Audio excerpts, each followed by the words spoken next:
देख रहा हूँ सर। आ स्टार्ट। जाना चाहिए। हाँ, आ जाना चाहिए सर, अब तक देख रहा हूँ वही मैं। एरर आ गया। एरर आ गया, रीजनरेट करना पड़ेगा, फिर थीम चेंज करनी पड़ेगी। करो अब जो भी करना है। ये कर रहा हूँ।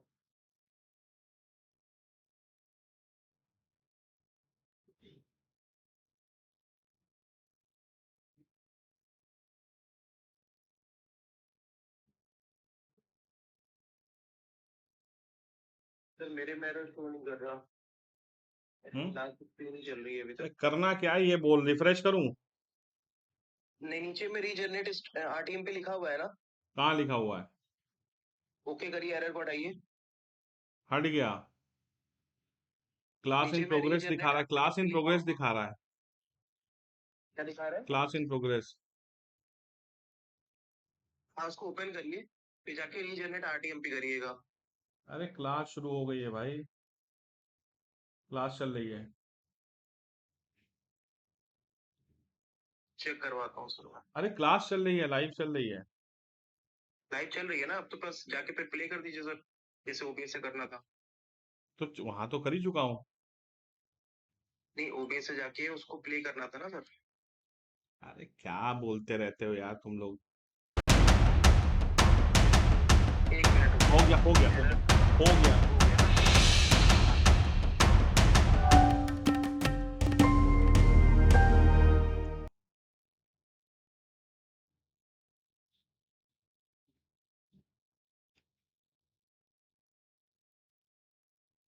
अब दिख रहा है क्या साफ आप लोग को? अब तो कोई ग्लिच नहीं आ रहा है? प्लीज बताइए मुझे फास्ट। क्या अभी भी कुछ ग्लिच आ रहा है? क्या अभी भी कुछ ग्लिच आ रहा है क्या? जल्दी देखिए और मुझे बताइए, क्या अब सब कुछ सही है?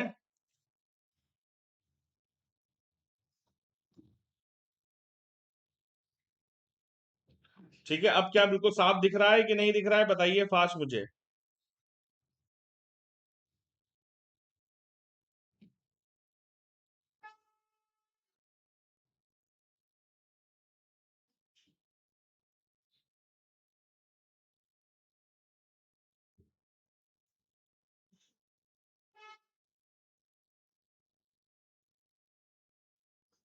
ठीक है, अब बिल्कुल सही हो रहा है।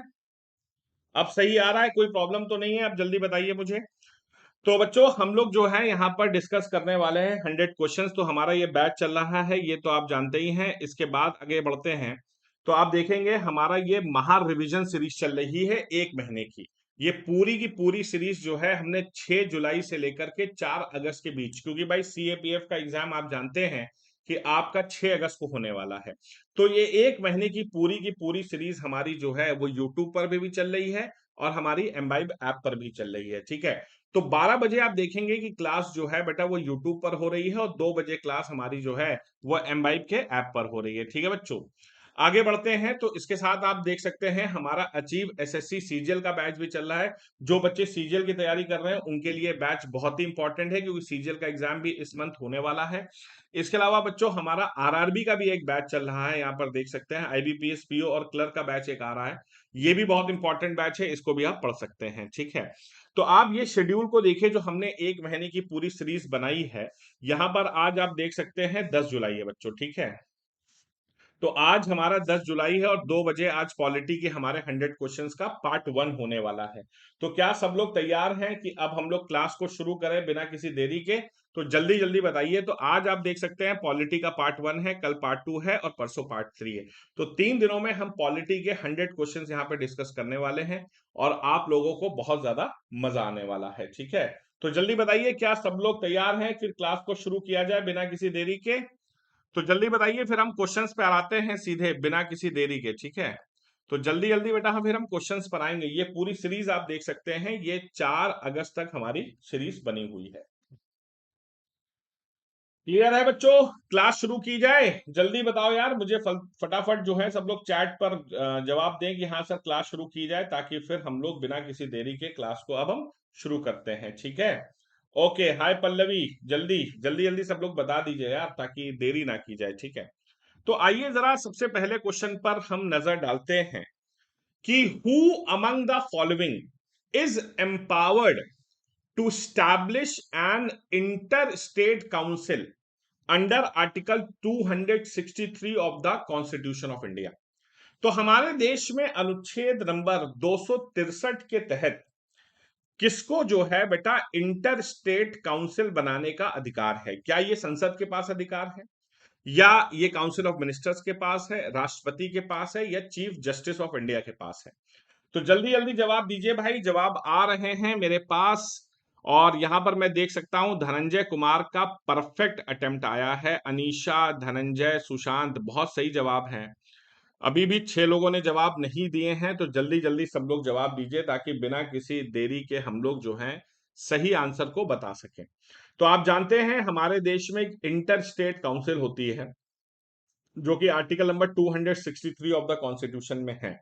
तो इंटर स्टेट काउंसिल बनाने का अधिकार किसको दिया गया है? फास्ट, बहुत सही। राइट आंसर बेटा आप लोग जानते हैं, राइट आंसर है हमारे देश के महामहिम जो प्रेसिडेंट होते हैं उन्हें इंटर स्टेट काउंसिल बनाने का अधिकार होता है। ठीक है बेटा, तो प्रेसिडेंट ऑफ इंडिया को जो है ये अधिकार है कि वो इंटर स्टेट काउंसिल बना सकते हैं। तो president of India is authorised to constitute the inter state council under the article 263 of Indian constitution. The prime minister heads the council. The other member इसमें जो होते हैं वो chief minister of all states होते हैं, chief minister of the union territories होते हैं जहां पर लेजिस्लेटिव असेंबली है, जैसे दिल्ली है, पौंडीचेरी है, जम्मू कश्मीर है। Administrators of union territory not having legislative assembly and 6 union cabinet minister including the home minister. जो objective is to boost the concept of political decentralization and give states a podium to strengthen the cooperation. ठीक है, तो ये inter state council हमारे देश में बनाया गया था आर्टिकल 2363 के तहत, और इसको बनाने का अधिकार जो है बेटा वो हमारे देश में राष्ट्रपति को दिया गया है। अगला क्वेश्चन देखिए, बहुत बढ़िया क्वेश्चन है यहाँ पर, क्वेश्चन नंबर 2।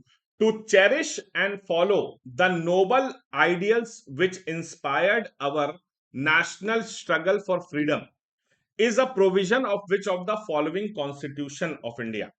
तो ये डायरेक्टिव प्रिंसिपल्स में है, फंडामेंटल ड्यूटीज में है, क्या हमारा फंडामेंटल राइट्स में है, या प्रियम्बल में है? जल्दी बताइएगा। To cherish and follow the noble ideas which inspired our national struggle for freedom. भाई हमारे देश में जो नेशनल स्ट्रगल फॉर फ्रीडम के आइडियाज हैं, जैसा कि बच्चों आप जानते हैं हमारे देश में जैसे नॉन वायलेंस का आइडिया है, या हमारे देश में सत्याग्रह का आइडिया है, ये सब बेटा आइडियाज बताए गए हैं, तो इसको हमें फॉलो करने चाहिए जो हमारे नेशनल स्ट्रगल के लिए इंपॉर्टेंट थे। ये कहां पर जिक्र है इसका? जल्दी बताइएगा, फास्ट, जल्दी जल्दी जवाब आने चाहिए मेरे पास। भाई साहब 2 लोगों के गलत जवाब आए हैं यहां पर, जल्दी बताइए फास्ट, बहुत बढ़िया। तो cherish and follow the noble ideas which inspired our national struggle for freedom, बहुत बढ़िया। ये बेटा इसका जिक्र हमारे जो है वो फंडामेंटल ड्यूटीज में दिया गया है, बिल्कुल सही है। Fundamental duties article number 51A में इसका जिक्र दिया गया है कि हमारे देश के जो आइडियल्स हैं जिसे नेशनल स्ट्रगल इंस्पायर्ड हुआ, चाहे वो सत्याग्रह हो, नॉन वायलेंस हो, स्वदेशी हो, नॉन कॉपरेशन हो, हमें जो है बेटा इसे क्या करना चाहिए? हमें चेरिश करना चाहिए, हमें इन्हें फॉलो करना चाहिए। ये फंडामेंटल ड्यूटी आर्टिकल 51A में बताया गया है। बहुत बढ़िया, शाबाश। अगला क्वेश्चन देखते हैं, आइए। Which of the following concerns has found a place in both fundamental duties and directive principles of state policy? तो कौन सी ऐसी चीज है जिसका जिक्र डीपीएसपी और फंडामेंटल ड्यूटीज दोनों में है?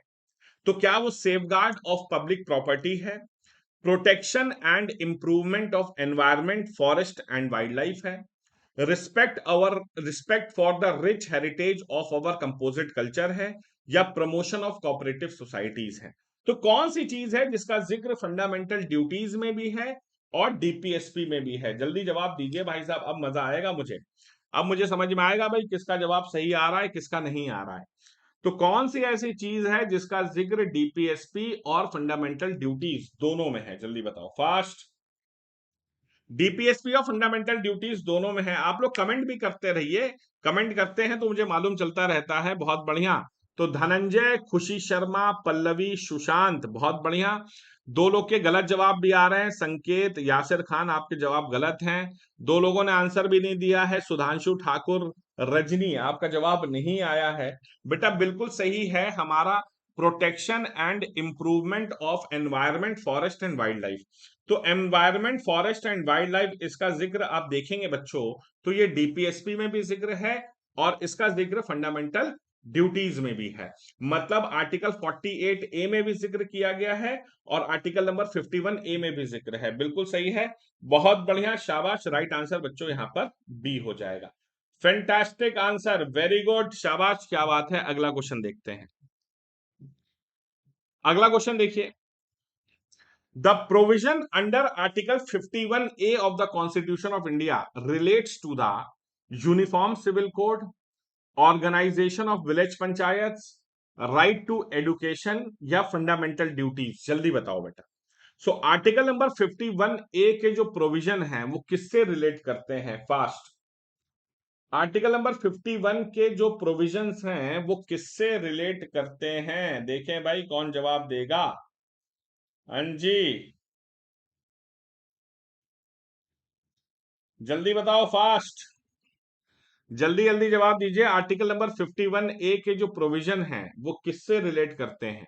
भाई देखो, अब जब यहां पर बात आती है यूनिफॉर्म सिविल कोड की, ये तो आर्टिकल 44 में है।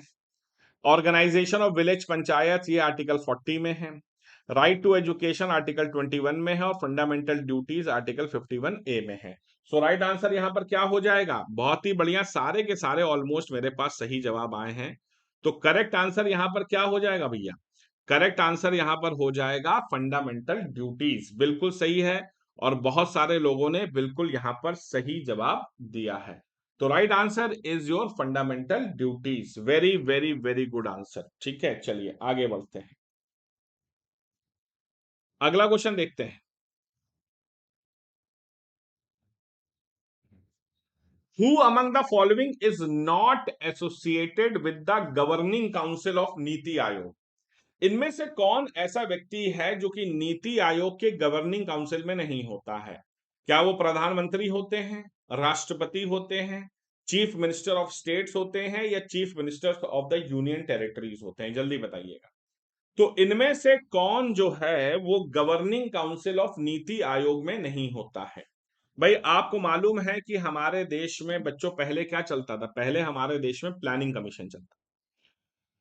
15 मार्च 1950 को प्लानिंग कमीशन शुरू हुआ था हमारे देश में और 31 दिसंबर 2014 को हमारे देश में प्लानिंग कमीशन खत्म किया गया।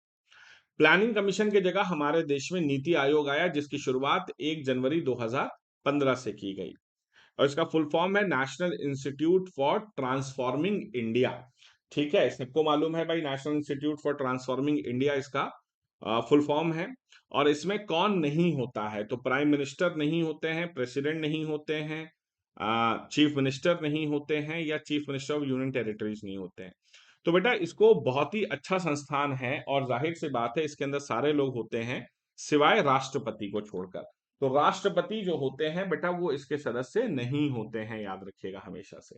तो प्रेसिडेंट जो होते हैं वो इसके सदस्य बिल्कुल नहीं होते हैं। बिल्कुल सही जवाब है। राइट आंसर बच्चों यहां पर बी हो जाएगा। चलिए आगे बढ़ते हैं। The central vigilance commission CVC was set up on the recommendations of। भाई सेंट्रल विजिलेंस कमीशन जिसका नाम है केंद्रीय सतर्कता आयोग, first administrative reform commission, Gorwala committee, Kripalani committee या संथानम कमेटी? बहुत अच्छा क्वेश्चन है, शानदार, जबरदस्त, जिंदाबाद। जल्दी बताइए। हमारे देश में सेंट्रल विजिलेंस कमीशन जो है वो किसकी रिकमेंडेशंस पर सेटअप की गई थी? भाई सेंट्रल विजिलेंस कमीशन के बारे में मैं आपको थोड़ा सा जरा बता दूं कि सेंट्रल विजिलेंस कमीशन की शुरुआत हमारे देश में 1964 में हुई थी। ये बच्चों एक स्टैचुएटरी बॉडी है, मतलब बोले तो वैधानिक संस्थान है, कॉन्स्टिट्यूशनल नहीं है, स्टैचुएटरी है। बेटा कॉन्स्टिट्यूशनल बॉडी जैसे कि इलेक्शन कमीशन, इलेक्शन कमीशन क्या है? कॉन्स्टिट्यूशनल बॉडी है। कॉन्स्टिट्यूशनल बॉडी वो होती है जिसका जिक्र देश के संविधान में होता है और स्टैचुएटरी बॉडीज बेटा वो बॉडीज होती हैं जिनका जिक्र संविधान में नहीं है लेकिन संसद में एक कानून पास करके इन्हें बनाया गया है। तो ये वो बॉडीज हैं जिनको संसद में कानून पास करके बनाया गया, इसीलिए इन्हें स्टैचुएटरी कहते हैं। सेंट्रल विजिलेंस कमीशन का बेसिकली काम क्या होता है कि हमारे देश में जो भ्रष्टाचार है सरकारी विभागों में उसे रोकने के लिए बनाया गया था। एक इसके सीवीसी हुआ करते थे हमारे देश में, कोई थॉमस साहब थे, उनके ऊपर खुद 400 करोड़ का घोटाला चल रहा था। ठीक है, तो बिल्कुल सही है, हमारे देश में बेटा सेंट्रल विजिलेंस कमीशन को बनाया गया था। क्या बात है, सही जवाब आ रहे हैं मेरे पास। सवाब तो भाई मेरे पास सही आते हैं बहुत तेजी से, और आप देखेंगे कि सही जवाब है बेटा संथानम कमेटी। तो हमारे देश में जो संथानम कमेटी थी उसकी रिकमेंडेशंस पर हमारे देश में सेंट्रल विजिलेंस कमीशन बनाया गया था। अब आप लोगों से क्वेश्चन है, चलो बताओ मुझे कि who is the present central vigilance commissioner of India. इस समय हमारे देश के सीवीसी कौन है, जल्दी बताइएगा। एग्जाम में अक्सर पूछ लिया जाता है, 4-5 बॉडीज के नाम दे देते हैं, पूछते हैं बताओ इसमें से कौन सी कॉन्स्टिट्यूशनल बॉडी नहीं है, या पूछ लेते हैं कौन सी कॉन्स्टिट्यूशनल बॉडी है और सेंट्रल विजिलेंस कमीशन का नाम होता है उसमें। हाँ जी, बताइए कौन बताएगा, who is the present central vigilance commissioner of India, Bharat के सीवीसी इस समय कौन है? बताओ भाई बताओ, क्या बात है, फंस गए क्या? भाई साहब देखो, थोड़ा सा जाकत लगाओ, वरना जीवन में मजा नहीं आएगा। हाँ जी, चलिए आगे बढ़ते हैं। Who among the following may be the chairman of the zila parishad? Chief minister, district collector, member of parliament in the district, और elected from its own member. तो भैया यहां पर पूछा गया है कि जो जिला परिषद है उसका चेयरमैन कौन होता है। बहुत बढ़िया, बहुत बढ़िया भाई आंसर धनंजय, क्या बात है। Praveen Kumar Srivastava, P K Srivastava is the present CVC of India. बहुत बढ़िया, जल्दी बताओ कि भाई साहब यहां पर जो जिला परिषद है, भाई पंचायत आपको मालूम है 3 स्तरीय होती है।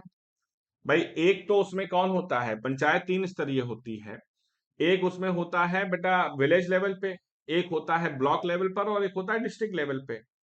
हाँ जी, तो डिस्ट्रिक्ट लेवल पे जो होता है उसे जिला पंचायत कहते हैं या जिला परिषद कह सकते हैं। उसका जो बेटा चेयरमैन होता है वो कौन होता है? तो जिला परिषद का चेयरमैन, जल्दी बताइए फास्ट। बेटा जो जिला परिषद के चेयरमैन होते हैं वो उसके मेंबर्स में से ही चुने जाते हैं। बिल्कुल सही जवाब है, बहुत बढ़िया। खुशी शर्मा और पल्लवी बेटा गलत जवाब है तुम्हारा, ये मत करो बेटा। समझो यहां पर इस चीज को, हम यहां पर देख लेते हैं कि किसका गलत जवाब है। जैसे संकेत है, संकेत ने ये अटेम्प्ट अपना वेस्ट किया है, वेस्टेड अटेम्प्ट है संकेत। तुमने क्वेश्चन को पढ़ा भी नहीं और ऐसे जवाब दे दिया। द्रौपदी मुर्मू जी, अनीशा द्रौपदी मुर्मू जी हमारे देश की राष्ट्रपति हैं, महामहिम हैं। ठीक है, हाँ जी। तो जिला परिषद के हेड जो होते हैं वो बेसिकली कौन होते हैं, उसे बेटा हम जो है अध्यक्ष कह सकते हैं, और उसके हेड जो होते हैं वो बेसिकली उन्हीं के मेंबर्स में से चुने जाते हैं। ठीक है, बहुत बढ़िया, चलिए आगे बढ़ते हैं, अगला question. Which acts provides for the reservation of seats for women's, scheduled caste and scheduled tribes in the municipality? भाई साहब जल्दी बताओ। भाई आपको मालूम है कि हमारे देश में पंचायत होती हैं और हमारे देश में म्युनिसिपैलिटीज होती हैं। क्वेश्चन यहां पर यह किया गया है कि म्युनिसिपैलिटीज में जो एससी, एसटी और महिलाओं का आरक्षण होता है वो कौन से कानून में बताया गया है? 65th constitutional amendment act, 68th constitutional amendment act, 73rd constitutional amendment act, या 74th कॉन्स्टिट्यूशनल अमेंडमेंट एक्ट? ठीक है, जल्दी बताइए, बहुत बढ़िया, फास्ट, सारे लोग जवाब दें भाई, क्या बात है, जल्दी से।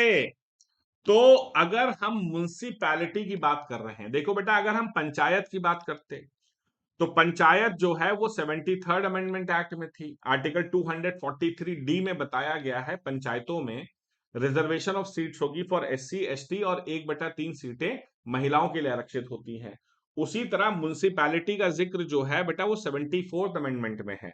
तो बिल्कुल सही, राइट आंसर जो होगा बेटा यहाँ पर वो डी हो जाएगा, 74th। रजनी बहुत बढ़िया, शाबाश। तो 74वां संवैधानिक संशोधन जो है वो बताता है कि एससी, एसटी और महिलाओं की सीटें जो है म्युनिसिपैलिटी में होंगी।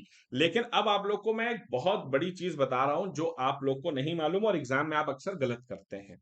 याद रखना बेटा कि हमारे देश में पंचायत और म्युनिसिपैलिटीज जो होती हैं उसमें एससी, एसटी और महिलाओं का आरक्षण तो होता ही होता है, लेकिन राज्यों को यह अधिकार दिया गया है कि वो चाहें तो पंचायत और म्युनिसिपैलिटी के इलेक्शन में ओबीसी आरक्षण भी दे सकते हैं। मतलब ये है कि ओबीसी आरक्षण का जिक्र संविधान में नहीं है पंचायत और म्युनिसिपैलिटी के लिए, लेकिन अगर वो चाहें, राज्य चाहें, तो आरक्षण जो है SC ST OBC sorry SC ST महिलाओं के साथ साथ ओबीसी को भी दे सकते हैं। वो मैंडेटरी नहीं है, लेकिन ये मैंडेटरी है। ठीक है बच्चों, हाँ जी, बहुत बढ़िया। दो लोगों ने यहां पर अपना अटेम्प्ट वेस्ट किया। आकाश, बहुत गलत बात है बेटा। चार लोग ने गलत जवाब भी दिए हैं। ठीक है भाई, देखो आंसर तो एटलीस्ट सही दो यार आप लोग, वरना मुझे बहुत अफसोस होता है ऐसे में जब आंसर गलत आते हैं। एग्जाम में बहुत खराबी हो जाएगी भाई। Which part of the constitution envisages a three-tier system of panchayats? Part 9, part 10, part 11 या part 12? जल्दी बताओ। तो भाई हमारे संविधान में आपको मालूम है टोटल कितने पार्ट्स हैं, जल्दी बताओ। भाई संविधान में हमारे टोटल 25 पार्ट्स हैं, 25 भाग। जब हमारा संविधान बनाया गया था उस समय हमारे संविधान में टोटल 22 भाग थे, अभी हमारे संविधान में 25 भाग हैं। तो कौन सा भाग जो है वो three tier of Panchayati Raj system के बारे में बात करता है? देखो बेटा, अगर हम बात करते हैं पंचायती राज सिस्टम की, तो पंचायत हमारे देश में थ्री टीयर होती है। थ्री टीयर पंचायत होती है, एक विलेज लेवल, एक ब्लॉक लेवल और एक डिस्ट्रिक्ट लेवल। तो कौन से भाग में बताया गया है, ये क्वेश्चन है यहां पर। अब इसके बाद मैं तुमसे दो क्वेश्चन और करूंगा, ठीक है, वो मैं पर्सनल क्वेश्चन करूंगा। तो यहां पर जवाब मेरे पास आ रहे हैं और तेजी से आ रहे हैं। बहुत बढ़िया, क्या बात है भाई। जवाब तो आ रहे हैं मेरे पास। पल्लवी, संकेत, दिव्या, रजनी, आकाश, मानवेंद्र सिंह, बहुत बढ़िया, सही जवाब है। यासिर खान, गलत जवाब है। कुछ लोगों ने अपने अटेम्प्ट को वेस्ट किया है। धनंजय कुमार, खुशी शर्मा, सुधांशु ठाकुर, जिग्नेश परमार। बेटा देखो, हमारे देश में पंचायत भाग 9 में है, आर्टिकल नंबर 243 से 243 ओ, अनुच्छेद 243 से 243 ओ। पंचायत के बारे में तीन चीजें याद रखिए। पहली चीज यह है कि पंचायत का जिक्र कौन से भाग में है, तो भाग 9 में है।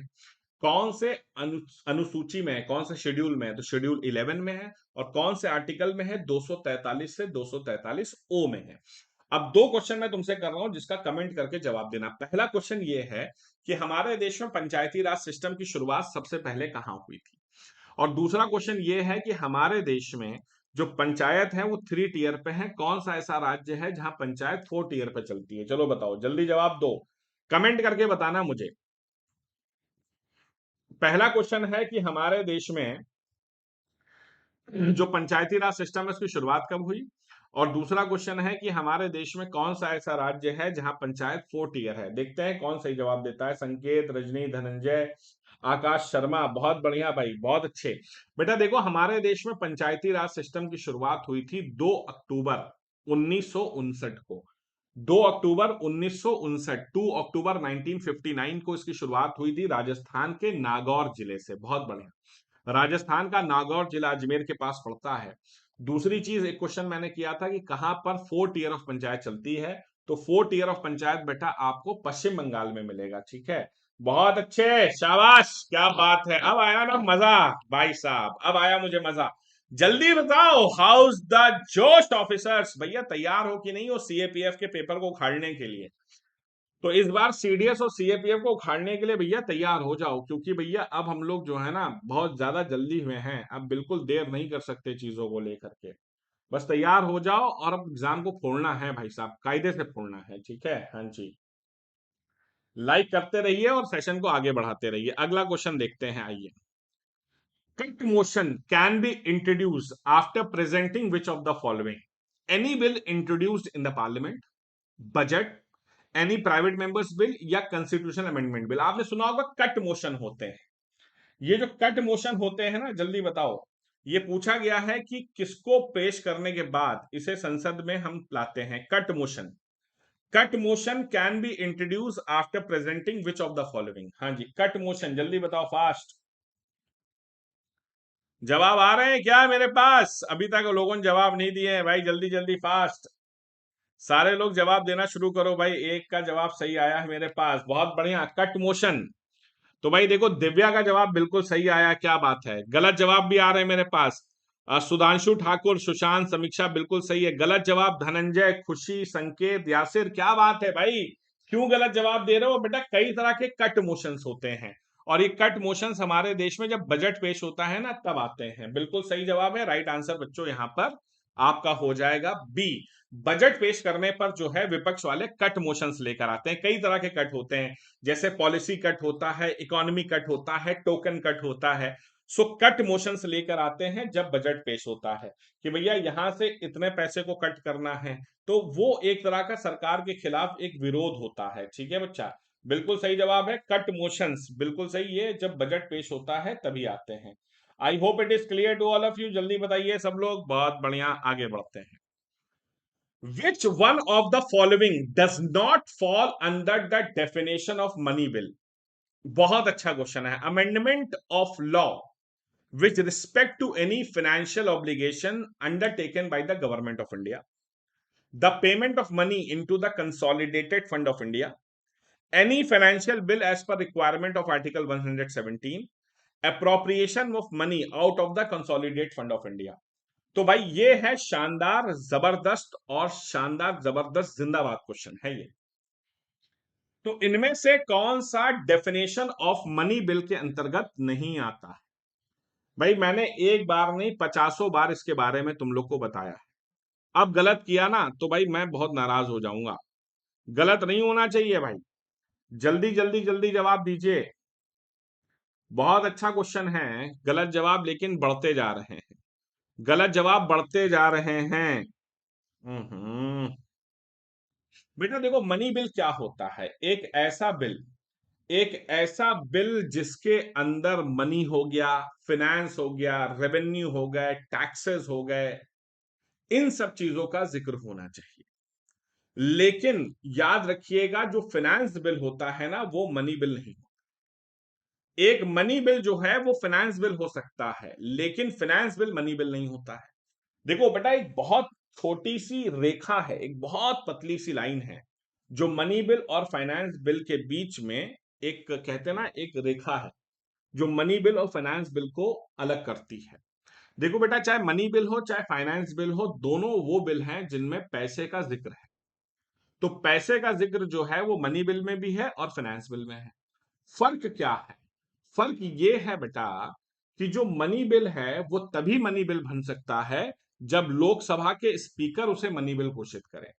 तो कोई भी बिल मनी बिल तब बनता है जब लोकसभा के स्पीकर उसे मनी बिल घोषित करते हैं। अगर लोकसभा के स्पीकर ने बिल को मनी बिल घोषित नहीं किया तो वो बिल जो है वो मनी बिल नहीं बन सकता है, याद रखिएगा। तो जाहिर सी बात है वो डेफिनेशन ऑफ मनी बिल के अंतर्गत नहीं आएगा। अनीशा कैसी बात कर रहे हैं?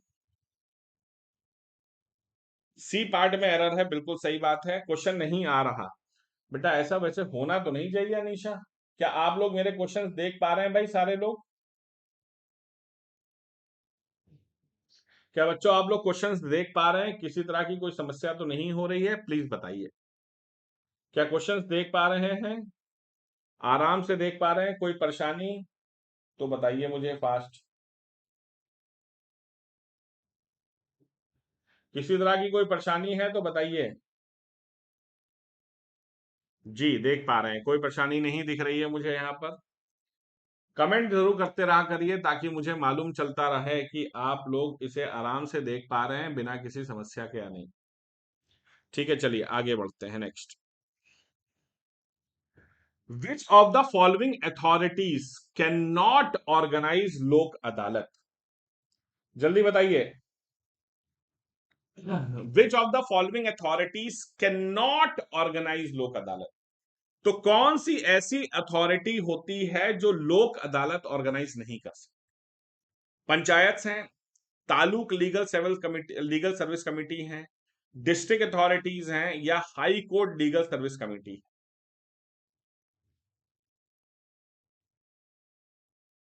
कोई परेशानी नहीं है, जल्दी देखिएगा। तो कौन ऐसा है जो लोक अदालत को ऑर्गेनाइज नहीं कर सकता, कैन नॉट ऑर्गेनाइज लोक अदालत? भाई लोक अदालत क्या है हमारे देश में? ऑल्टरनेट डिस्प्यूट रेजोल्यूशन का एक मैकेनिज्म है, समझो बेटा। छोटे मोटे मसले, अब भाई मेरे से मेरे दोस्त ने 1 लाख रुपए उधार लिए, अब वो मुझसे मेरे पैसे लौटा नहीं रहा है, तो मैंने उस पर केस कर दिया था। अब केस 10 साल से चल रहा है यार, 10 साल में तो मैं उससे ज्यादा पैसे खर्चा कर चुका हूं। तो मैं क्या किया, मैं उस मामले को लेकर लोक अदालत में चला गया। लोक अदालत में क्या होता है, ऑल्टरनेट डिस्प्यूट रेजोल्यूशन होता है बेटा। सो ऑल्टरनेट डिस्प्यूट रेजोल्यूशन होता है, वहां पर सजा वगैरह नहीं होती है, मीडिएशन से मामले को सुलझाया जाता है। ठीक है, बिल्कुल सही है, बहुत सारे लोगों का सही जवाब आया। अनीशा, धनंजय, खुशी, संकेत, जिग्नेश, समीक्षा, पल्लवी, मानविंदर सिंह, बहुत बढ़िया। लेकिन सुधांशु, देवेंद्र सिंह शेखावत, आपके जवाब गलत है। और दिव्या, आपने जो है ना बेटा तुक्का मारा है, वेस्ट किया अटेम्प्ट, बिल्कुल गलत बात है। तो पंचायत जो होती हैं वो बेटा लोक अदालत को ऑर्गेनाइज नहीं कर सकते।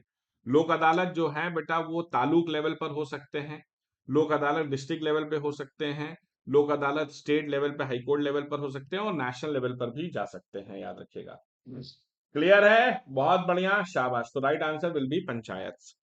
क्या बात है, आगे बढ़ते हैं। According to the delimitation commission, बहुत अच्छा। According to the Delimitation Commission of India and subject to Article 333 of the Constitution of India, what is the maximum number of members of a state legislative assembly may have? क्या बात है, बहुत अच्छा question है। अब ये question बताओ भाई साहब, बड़ा शानदार क्वेश्चन है कि हमारे देश में जो राज्य की विधानसभा होती है उसमें मैक्सिमम नंबर ऑफ मेंबर्स कितने हो सकते हैं? 450, 500, 550 या 600? बहुत अच्छा भाई, ये क्वेश्चन बहुत अच्छा है। राज्यों के बारे में पूछा गया है कि स्टेट्स में मैक्सिमम सदस्य कितने हो सकते हैं। तो अगर हम स्टेट्स की बात करें तो बेटा देखो, स्टेट्स में मैक्सिमम और मिनिमम दोनों सदस्य बताए गए। चलो मैं आप लोग को एक चीज बताता हूं कि हमारे देश में स्टेट्स जो होती हैं, जो विधानसभा होती हैं, वहां पर मिनिमम सदस्य जो होते हैं वो 60 हो सकते हैं, और जो मैक्सिमम सदस्य होते हैं वो कितने हो सकते हैं? मैक्सिमम सदस्य हो सकते हैं, जल्दी बताओ भाई, गलत जवाब आ रहे हैं। स्टेट में मैक्सिमम सदस्य हो सकते हैं बेटा 500। 500 मैक्सिमम सदस्य हो सकते हैं, मिनिमम 60 हो सकते हैं। तो 60 से ज्यादा सदस्य नहीं हो सकते, और मैक्सिमम सब कम नहीं हो सकते, और मैक्सिमम 500 से ज्यादा नहीं हो सकते। लेकिन हमारे देश में 4 ऐसे राज्य हैं जहां पर 60 से भी कम सदस्य हैं। चलो बताओ, 2 क्वेश्चन है आप लोगों से। पहला क्वेश्चन ये बताओ कि कौन से ऐसे 4 राज्य हैं जहां 60 से भी कम सदस्य हैं, और दूसरा क्वेश्चन ये बताओ कि हमारे देश में कौन सा राज्य है जहां पर लेजिस्लेटिव असेंबली मतलब विधानसभा के सबसे ज्यादा सदस्य हैं। चलो देखते हैं, तो जल्दी बताओ कौन सही जवाब देगा। विधानसभा के सबसे ज्यादा सदस्य कहाँ हैं, और दूसरी चीज, हमारे देश में ये पूछा है मैंने अपने, विधानसभा में सबसे ज्यादा सदस्य कहाँ हैं, और दूसरा कौन से ऐसे राज्य हैं जहां पर 60 से कम है। अब आया ना बजा? हाँ जी, जल्दी बताओ, जल्दी बताइए, फास्ट। हाँ जी,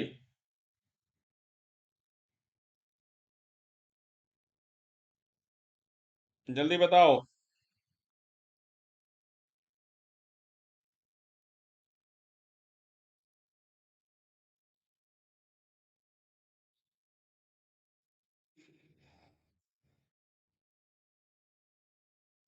fast fast fast,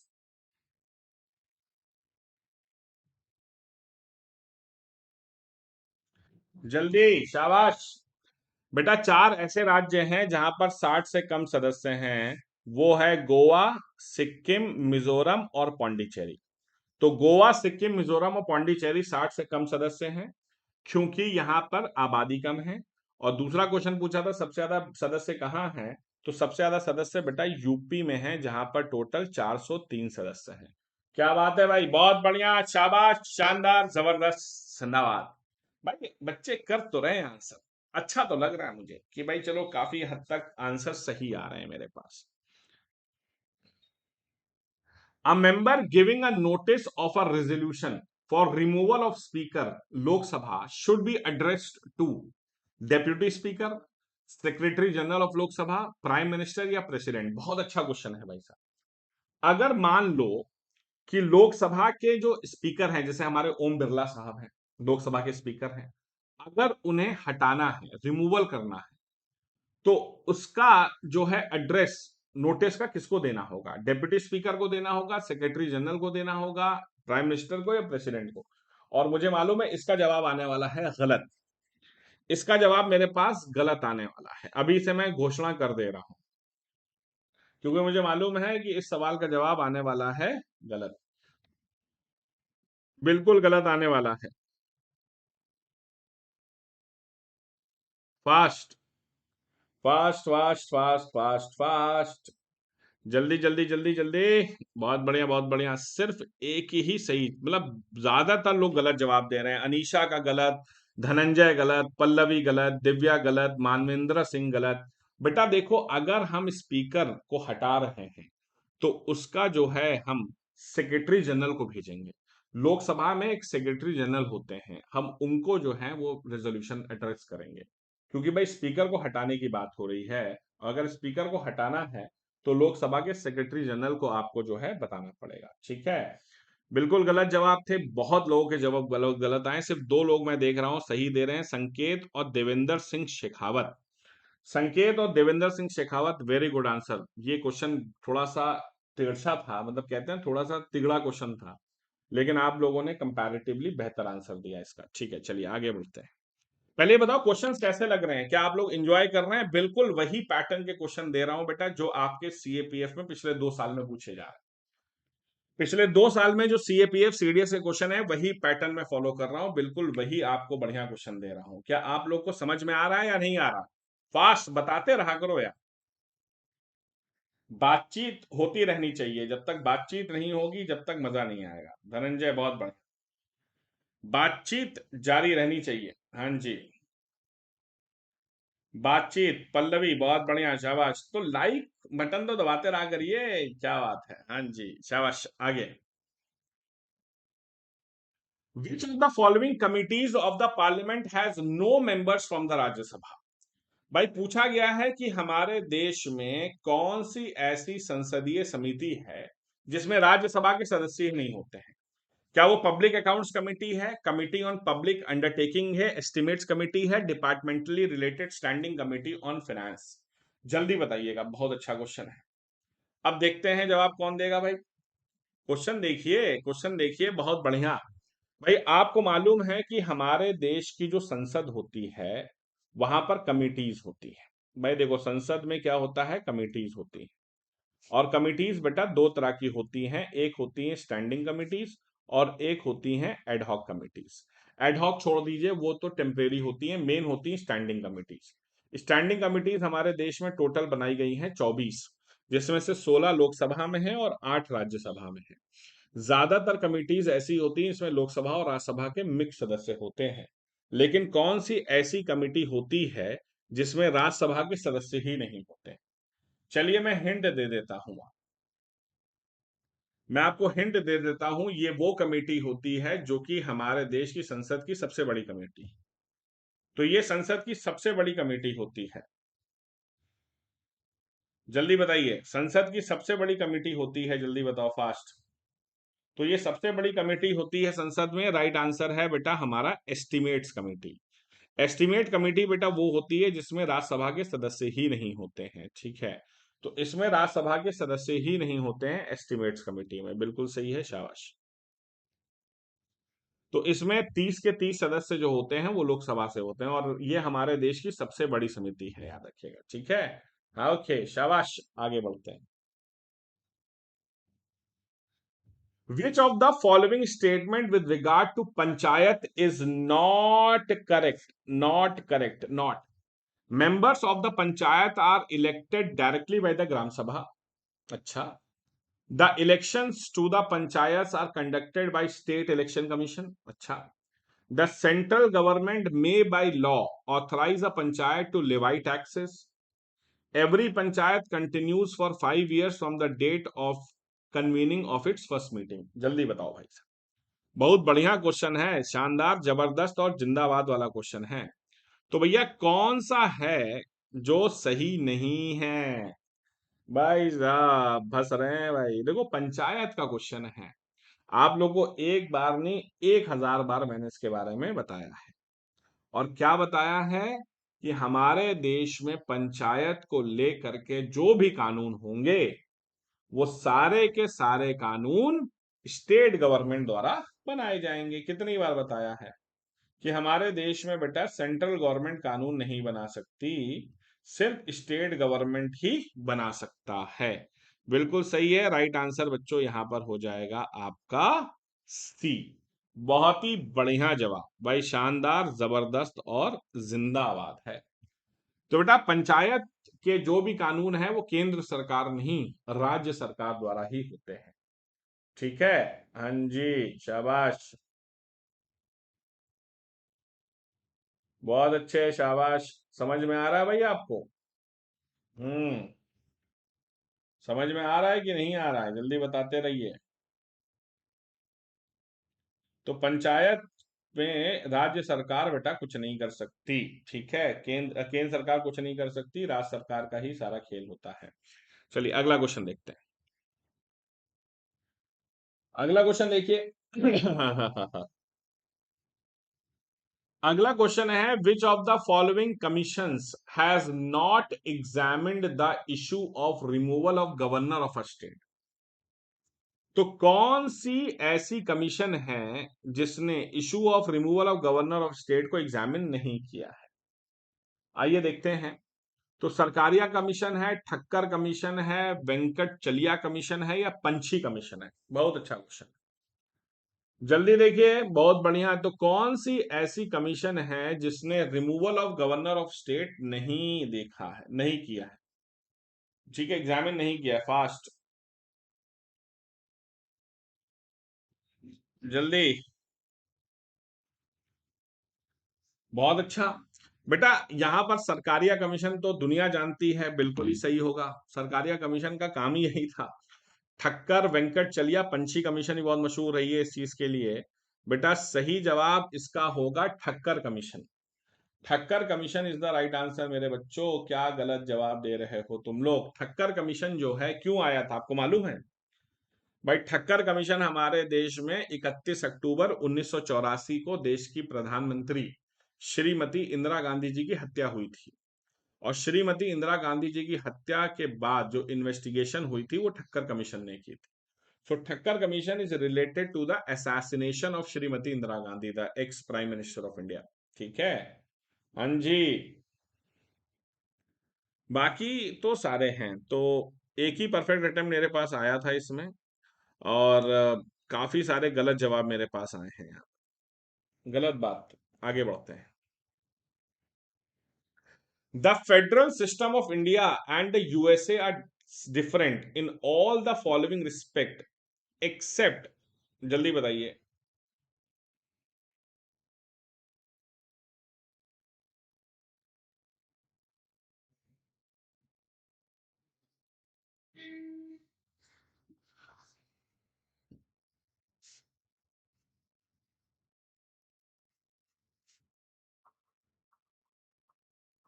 are same in all the respects except states representation in the upper house, dual citizenship, dual system of courts, या डुअल गवर्नमेंट। अब जल्दी जवाब दो, अब जल्दी जल्दी जवाब दो मुझे भाई, फास्ट। ओ हो, क्या बात है कि भैया जो फेडरल सिस्टम है इंडिया और यूएसए में वो सेम है, सिवाय किसमें? कौन सा ऐसा मैटर है जो इंडिया और यूएसए सेम नहीं है? ये तो बहुत ही आसान क्वेश्चन है यार, इसका जवाब तो तुम लोग दे दोगे यार। Fast fast fast fast. तो फेडरल सिस्टम इंडिया और यूएसए में काफी सेम चलता है, सिवाय कौन से मैटर को छोड़कर? तो आप सबको मालूम है बेटा कि भारत में जो है there is no concept of dual citizenship. तो डुअल सिटीजनशिप का कोई कंसेप्ट भारत में नहीं है, दोहरी नागरिकता नहीं होती। जैसे कि यूएसए में आप देखेंगे वहां डुअल सिटीजनशिप चलती है, मतलब आप देश के नागरिक तो हैं, साथ साथ आप राज्य के भी नागरिक होते हैं। लेकिन हमारे देश में आप भारत के नागरिक होते हैं, राज्यों की नागरिकता आपको नहीं मिलती है। बहुत बढ़िया, शाबाश, आगे। Which of the following articles of the Constitution of India contains provision for abolition and creation of legislative assembly? आए हाय हाय हाय, लेजिस्लेटिव काउंसिल, बहुत बढ़िया। ये है भाई साहब शानदार क्वेश्चन। लेजिस्लेटिव काउंसिल्स की बात जब हम करते हैं, जिसे बेटा कहा जाता है विधान परिषद। विधान परिषद के बारे में सुना होगा आपने। अब देखो बेटा, हमारे देश में कितने राज्य हैं जहां पर विधान परिषद है? आपको मालूम है हमारे देश में 6 राज्य हैं जहां पर विधान परिषद है, यूपी, बिहार, महाराष्ट्र, कर्नाटक, आंध्र प्रदेश और तेलंगाना। यूपी, बिहार, महाराष्ट्र, कर्नाटक, आंध्र प्रदेश और तेलंगाना, ये 6 राज्य हैं हमारे देश में जहां विधान परिषद होती है। विधान परिषद वैसे ही होती है जैसे राज्यसभा होती है, लेकिन विधान परिषद बेटा कैसे बनाना और उसे खत्म करना, ये अधिकार हमारे देश की संसद को है। लेकिन उसके लिए जो प्रस्ताव है वो राज्य की विधानसभा द्वारा ही दिया जाता है। तो राज्य की विधानसभा जो होती है वो उसका प्रस्ताव देती है। जैसे मान लो कल को मध्य प्रदेश चाहता है कि उसके यहाँ विधान परिषद बन जाए, या यूपी चाहता है उसके यहाँ विधान परिषद खत्म हो जाए, तो ऐसी कंडीशन में यूपी और मध्य प्रदेश की जो विधानसभा है उन्हें एक प्रस्ताव देना होगा, और प्रस्ताव जो होता है देश की संसद के पास जाता है, लेकिन संसद उस पर फाइनल फैसला ले लेती है कि हमें क्या करना है। बिल्कुल सही है बेटा, आर्टिकल नंबर 169 में है। जैसे तेलंगाना की विधानसभा ने अभी कहा है, तेलंगाना की विधानसभा ने कहा है कि आप हमारे यहाँ से विधान परिषद को खत्म कर दीजिए। तो अब ये अधिकार हमारे देश की संसद के पास है। बस फर्क इतना है कि राज्य जब प्रस्ताव पास करती है तो वो स्पेशल मेजोरिटी से होना चाहिए, मतलब 2/3 की मेजोरिटी से, और संसद जब प्रस्ताव पास करेगी तो सिंपल मेजोरिटी मतलब 50% +1 से पास करेगी। ठीक है, बहुत बढ़िया। अगला क्वेश्चन देखते हैं। Which writ is issued by a superior court to an individual or institution directing him to perform a public duty? ये भी बड़ा अच्छा क्वेश्चन है। हैबिस कॉर्पस, क्यो वारंटो, मैंडमस या सर्टियोररी। सो कौन सा रिट जो है वो सुपीरियर कोर्ट इशू करती है किसी भी इंडिविजुअल को या इंस्टीट्यूशन को कि अपने काम को करो। भाई मान लो कि एक व्यक्ति है, उसके खिलाफ अपराध हुआ और अपराध एक प्रभावशाली व्यक्ति ने किया है। अब जब वो पीड़ित व्यक्ति थाने पहुंचा तो पुलिस उसकी एफआईआर लिखने को तैयार नहीं है। पुलिस कह रही है भैया हम तुम्हारी एफआईआर नहीं लिखेंगे। तो उस मामले में कोर्ट इंटरफेयर कर सकता है और पुलिस से कह सकता है कि भैया तुम अपना काम क्यों नहीं कर रहे, और उसके लिए कोर्ट जो है एक नोटिस जारी कर सकता है। जैसे उन्नाव गैंगरेप केस में आपने देखा होगा, एक नेता थे कुलदीप सिंह सेंगर, उनके खिलाफ सुप्रीम कोर्ट ने ये नोटिस जारी किया था, और इसे कहा जाता है बेटा मैंडमस, परमादेश, मतलब परम आदेश। परम आदेश दिया गया, परमादेश दिया गया। समझ रहे हो मेरे बच्चों? हाँ जी, परमादेश बोले तो परम आदेश। समझ गए बात? बहुत बढ़िया, शाबाश। कैसा लग रहा है सेशन भाई? 20 क्वेश्चन हो गए, जरा एक बार बताओ मार्क्स कितने आए अभी तक? अभी हमारे 13 क्वेश्चन बचे हैं, 20 हो गए आज के। अभी 13 क्वेश्चन और बचे हैं आज के। जल्दी बताओ मार्क्स कितने आए, 20 में से कितने सही किए हो? समझ में आ रहा है कि नहीं आ रहा है, ये भी बता दो भैया हमको कि भैया समझ में आ रहा है कि डब्बा गोल किए हो। नहीं आ रहा है तो बताओ, तो हम कुछ इंतजाम करें तुम्हारा। अगर ना ही समझ में आ रहा है तो बताओ भैया, फिर कुछ इंतजाम किया जाए।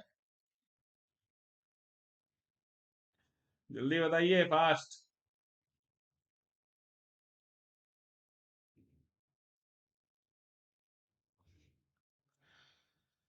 कमेंट वमेंट करते रहा करो यार। हाँ जी, 15। सर स्पीड अप कीजिए, अच्छा थोड़ा तेज भागा जाए। ओके, अब ये हमारे धनंजय साहब कह रहे हैं कि सर थोड़ा स्पीड तेज करिए। चलिए और स्पीड तेज करते हैं। अगला क्वेश्चन देखिए। Which among the following was not the recommendation of Nehru report? I hi hi. Dominion status, separate electorate, unitary and democratic centre, adult suffrage. अब ये तो है बच्चों वाला क्वेश्चन, ये है भैया बच्चों वाला question.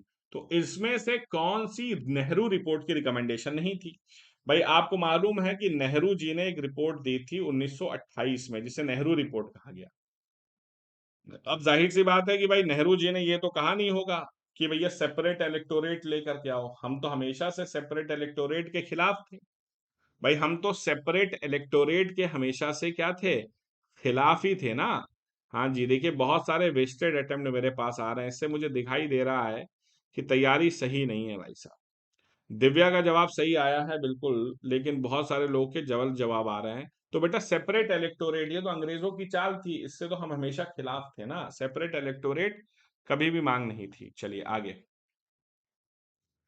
Which one of the following had created the office of the secretary of state for India? Hi hi hi hi, क्या क्वेश्चन है, जल्दी बताओ। तो कौन से कानून के तहत हमारे देश में सेक्रेटरी ऑफ स्टेट का कंसेप्ट आया था? भाई आप जानते हैं कि पहले हमारे देश में गवर्नर जनरल हुआ करते थे, और गवर्नर जनरलों के समय में एक कांड हो गया जिसका नाम था रिवोल्ट ऑफ 1857, 1857 की क्रांति। और 1857 की क्रांति में भैया बहुत खून खराबा हुआ, हम सबको मालूम है। तो ब्रिटिश क्वीन जो थी वो बहुत नाराज हो गई, उन्होंने कहा ईस्ट इंडिया कंपनी भैया भारत में शासन करने गई है या खून खराबा करने गई है? तो उन्होंने बेटा एक पोस्ट सजेस्ट की थी जिसका नाम था सेक्रेटरी ऑफ स्टेट। ये क्या करता था, गवर्नर जनरल के साथ काम करता था, लेकिन क्वीन को जो है सीक्रेट खबरें पहुंचाने का काम इसी का था। तो ये क्वीन का आदमी था, और ये बेसिकली क्या करता था, सीक्रेट खबरें जो है क्वीन के पास पहुंचाता था। इसको जो है गवर्नमेंट ऑफ इंडिया एक्ट 1858 में लाया गया था। बिल्कुल सही है, राइट आंसर बच्चों यहाँ पर बी हो जाएगा, बिल्कुल सही। तो सेक्रेटरी ऑफ स्टेट का जो कंसेप्ट था वो सबसे पहले गवर्नमेंट ऑफ इंडिया एक्ट 1858 में लाया गया। आई होप इट इज क्लियर, बहुत अच्छे, शाबाश। अगला question. which which of the following was the mandate of the Dhar Commission 1948?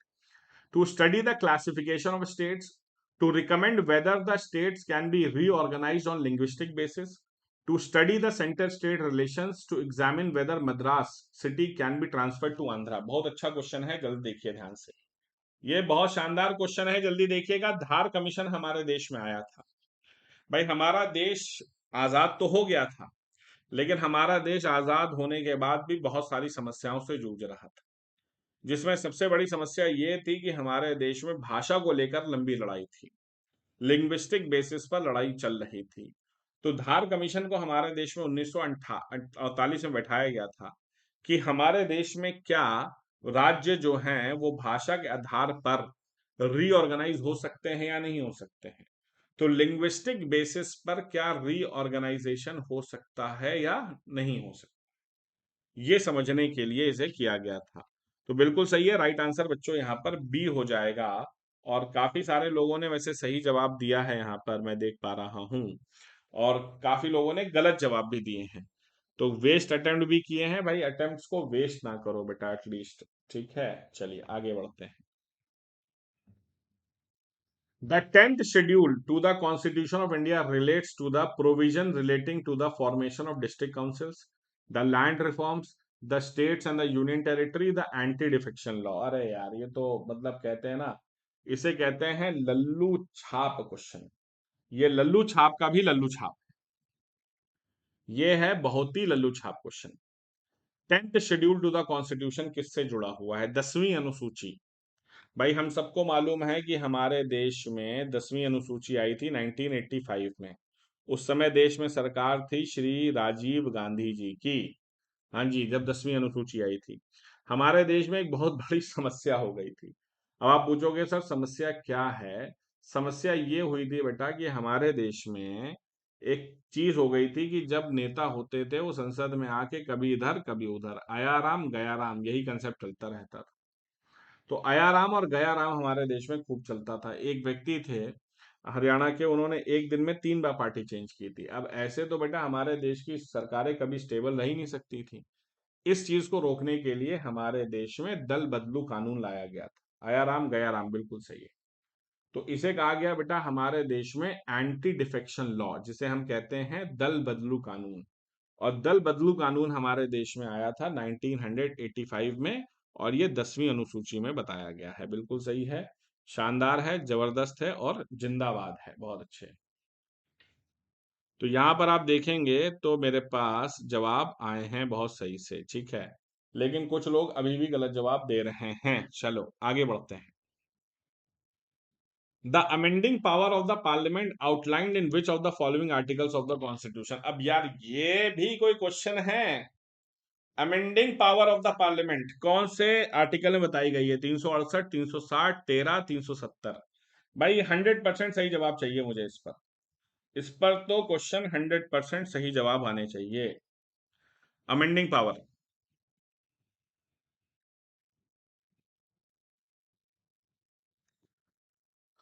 मतलब इसमें भी गलत जवाब आ रहे हैं भाई। मतलब ये तो समीक्षा क्या कर रहे हो बेटे, समीक्षा। ये जवाब गलत होने का नहीं था। अमेंडिंग पावर बेटा सबको मालूम है 368 में बताई गई है, 368 में अमेंडिंग पावर बताई गई है संसद की यार, संशोधन। Yes. Next, which of the following constitutional amendments has enormously strengthened the powers of speaker, chairman of the houses of the parliament, powers of the speaker, chairman of the houses of the parliament and state legislature? यार ये तो बहुत आसान question है। तो कौन से amendment ने हमारे देश की संसद और राज्य की विधानसभा के जो स्पीकर और चेयरमैन होते हैं विधान परिषद या राज्यसभा वगैरह के, तो उनके अधिकारों को बढ़ा दिया है? भाई ये तो बहुत ही आसान क्वेश्चन है, आप समझ ही जाएंगे क्वेश्चन किससे रिलेटेड है। भाई स्पीकर के अधिकार कब बढ़े हैं? जल्दी, 30 सेकंड में जवाब देना है भाई। स्पीकर, चेयरमैन, ये सब अधिकार कब बढ़े हैं? यस। भाई हमारे देश में सारे अधिकार जो हैं वो एंटी डिफेक्शन लॉ, दल बदलू कानून। भाई धनंजय क्या जवाब दे रहे हो यार तुम? भाई दल बदलू कानून जब आया था तभी तो अधिकार बढ़े हैं। Who among the following scholars has conceptualized the Constitution of India as seamless web? तो कौन ऐसे स्कॉलर थे जिन्होंने कहा कि भारत का संविधान एक सीमलेस वेब है? एमवी पाइली हैं, डीडी बासु हैं, ग्रैनविल ऑस्टिन है, सुभाष कश्यप है। मैंने एक बार नहीं बहुत बार पॉलिटी पढ़ाते हुए इस बारे में आपको जिक्र कहा है। एक ऐसा व्यक्ति है जिसने हमारे कॉन्स्टिट्यूशन के बारे में बहुत सारी बातें की हैं, और वो उसका नाम क्या है जल्दी बताओ। हाँ जी, एक ऐसा व्यक्ति जिसने हमारे देश के संविधान के बारे में बहुत बार बात की है, अलग अलग टाइप से बातें की हैं, और उस व्यक्ति का नाम है बेटा ग्रैनविल ऑस्टिन, याद रखिएगा। ये ब्रिटिश हिस्टोरियन है, इन्होंने बहुत बार बात की है इस बारे में, ठीक है। तो ब्रिटिश हिस्टोरियन है ग्रैनविल ऑस्टिन, उन्होंने इस बारे में बात की थी। Next, Who among the following was the first non-official member to be elected as the Speaker of the Central Legislative Assembly on 24 August 1925? अरे यार ये भी बड़ा अच्छा क्वेश्चन है। अंग्रेजों के समय हमारे देश में सेंट्रल लेजिस्लेटिव असेंबली होती थी, तो कौन ऐसा व्यक्ति था जो कि नॉन ऑफिशियल मेंबर, जो उसका स्पीकर बन गया था? विट्ठल भाई पटेल, मोहम्मद याकूब खान, जीवी मालवानकर या सरदार हुकुम सिंह? जल्दी बताओ, बहुत अच्छा क्वेश्चन है। कौन ऐसा फर्स्ट ऑफिशियल मेंबर था to be elected as the speaker of the central legislative assembly on 24 August 1925? जल्दी बताइए।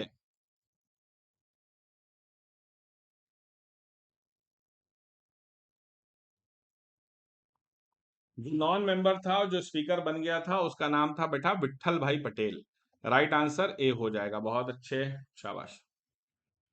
Government of which of the following states has appointed the Raj Mannar committee to study the centre state relation? Government of Andhra Pradesh, Karnataka, Maharashtra या तमिलनाडु? हाँ जी, कौन से राज्य की सरकार ने राज मन्नार कमेटी को अपॉइंट किया था सेंटर स्टेट रिलेशंस के लिए? यार बहुत ही आसान क्वेश्चन है, राज मन्नार कमेटी, जल्दी बताइए, राज मन्नार कमेटी को किसने अपॉइंट किया था? आंध्र प्रदेश, कर्नाटक, महाराष्ट्र या Tamil Nadu? Fast fast fast fast fast, थोड़े जल्दी जवाब। तो राज मन्नार कमेटी को नियुक्त किया गया था बेटा गवर्नमेंट ऑफ तमिलनाडु द्वारा। बहुत बढ़िया, शाबाश, राइट आंसर विल बी ए, शाबाश। विच of the following is not the feature of Indian federalism? ओए होए होए है, नॉट, नॉट फीचर पूछा मैंने। Every state government has power of its own, court has the power to interpret the constitution and the powers of different levels of government, states are subordinate to the central government, sources of revenue for each level of government are clearly specified. Not a feature, not पूछा गया, not,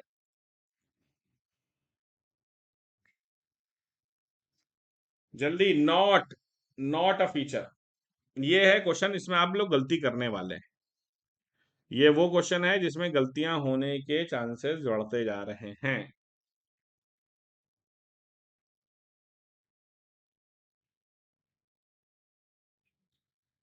ये not feature पूछा गया है, तो बेटा बिल्कुल सही जवाब है, करेक्ट आंसर सी हो जाएगा। States are subordinate to the central government, state subordinate नहीं होती है, ठीक है। हाँ जी। हम्म, ठीक है, हाँ जी। तो भैया यहाँ पर ऐसा कुछ नहीं है कि स्टेट जो होगी वो सेंटर के सबऑर्डिनेट होगी, ऐसा कुछ भी नियम नहीं बताया गया है। Next, as per constitution of India minerals comes under the purview of states union both none of the above. जो मिनरल्स होते हैं वो किसके अंतर्गत आएंगे, सेंट्रल गवर्नमेंट स्टेट गवर्नमेंट दोनों के अंदर, या नन ऑफ द अबव? जल्दी, मिनरल्स किसके अंतर्गत आते हैं?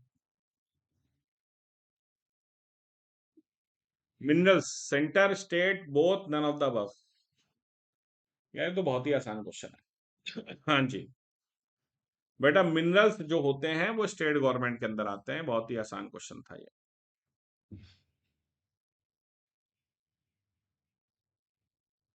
Which commission gives the recommendations on center and state relations? Mandal, Sarkaria, Simon, स्वर्ण सिंह। मतलब ये क्वेश्चन कितनी बार तुम लोग करोगे और कितनी बार गलत होगा ये बताओ जीवन में? ये गलत होने का कोई हिसाब दिख नहीं रहा है मेरे को भाई। हाँ जी, गलत नहीं होना चाहिए भाई, बिल्कुल नहीं, कोई हिसाब नहीं है गलत होने का। तो मतलब ये तो गलत होने का कोई हिसाब नहीं है, अगर अब गलत आ गया तो बहुत ही गलत बात है। बेटा सेंटर स्टेट रिलेशंस पे जस्टिस रंजीत सिंह सरकारिया, सब लोग जानते हैं, सरकारिया कमीशन। और लास्ट क्वेश्चन है, which constitution amendment made the special provision relation to the national capital of Delhi? अरे अरे अरे अरे, हाँ जी, तो कौन सा अमेंडमेंट में स्पेशल प्रोविजन बना था नेशनल कैपिटल ऑफ दिल्ली के लिए? दिल्ली के लिए स्पेशल प्रोविजन, जल्दी बताइएगा। दिल्ली के लिए स्पेशल प्रोविजन जल्दी बताइएगा, बहुत बढ़िया, 61, 69, 65, 67। तो दिल्ली के लिए स्पेशल प्रोविजन जल्दी बताओ, वेस्टेड अटेम्प्ट बढ़ रहे हैं। सनी गलत, बिल्कुल गलत। राइट आंसर जो होगा बेटा वो हो जाएगा 69 अमेंडमेंट एक्ट 1991, 69वां संवैधानिक संशोधन 1991, जिससे दिल्ली को स्पेशल प्रोविजन मिला था। तो आज के हमारे 33 क्वेश्चंस हो गए हैं। जल्दी से बताइए भैया मार्क्स कितने आए हैं, और मजा आया नहीं आया सेशन में, जल्दी बताओ सारे लोग, एक बार थम्स अप जरूर दिखाओ। Everybody enjoyed the session or not? Please tell me the marks. ठीक है, आज के 33 क्वेश्चन हमारे हो गए। तो ये हमारा महा रिवीजन चल रहा है, और कल दोपहर 2 बजे मैं पॉलिटी का पार्ट 2 लेकर आऊंगा। तो उम्मीद करता हूं कि आप सबको मजा आया होगा आज की क्लास।